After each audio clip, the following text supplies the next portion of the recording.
Major confusion for some homeowners in Pacific Palisades over whether or not they qualify for free debris removal from FEMA. And it could be a costly setback for people who live in condos and townhomes.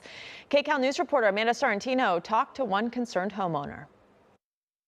Homeowners of condos and townhomes in the fire zones that have opted into the Army Corps of Engineers debris removal program say they're in limbo. They're saying there's been confusion over whether or not they're actually included in the program, because if not, they're worried about how they're even going to be able to afford the work ahead that needs to be done so they can one day come back home. Our 6 units that are all have shared walls. They're 3-story condos. This was Mark Smith's Pacific Palisades home, one of 71 condos in this complex. The EPA has completed phase 1 of hazardous waste removal, but now Smith and the other condo owners have been stuck on how to tackle phase 2. We thought we were included in the program because there was a lot of miscommunication. Smith and his neighbors are still waiting to find out if they qualify for the U.S. Army Corps of Engineers debris removal program provided by FEMA, which comes at no cost to the homeowners or their insurers. On essentially a technicality that because we're deemed commercial, we're actually underfunded, underinsured, and this is going to be, it's going to be absolutely devastating financially to a lot of homeowners. The HOA's insurance was dropped last year, forcing the community to be insured by the California Fair Plan, leaving them with little help financially in this rebuild process. We anticipate that it's going to be about $50,000 per unit. These homeowners now relying on their taxpayer-funded organizations like FEMA to pull through for them. And typically the condo or the association that manages the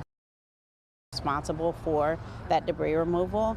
There are also some properties that are actually privately owned and are being run as businesses.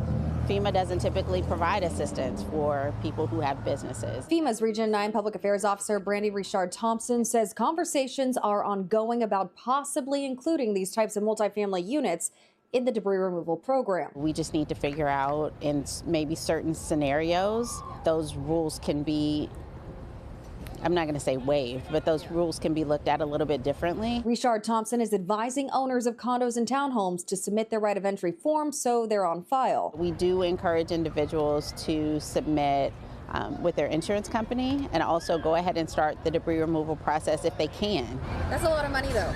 Yes, so, it is. I mean, telling people that, hey, you might be included in the program, but keep moving forward. That doesn't sound promising, because then why would they spend the money on doing the debris removal if in fact it could be covered? We don't want them to be delayed in their recovery. But if you don't want them to be delayed, why not just include them in the process that's ongoing right now with phase 2? The private property debris removal that we have contracted out with the U.S. Army Corps of Engineers just does not include those kinds of buildings. What happens next for homeowners like Smith is still up in the air, with bills adding up and a lack of information, leaving him and others in the dark. I would like to see FEMA do the right thing. In Pacific Palisades, Amanda Sorrentino, KCAL News.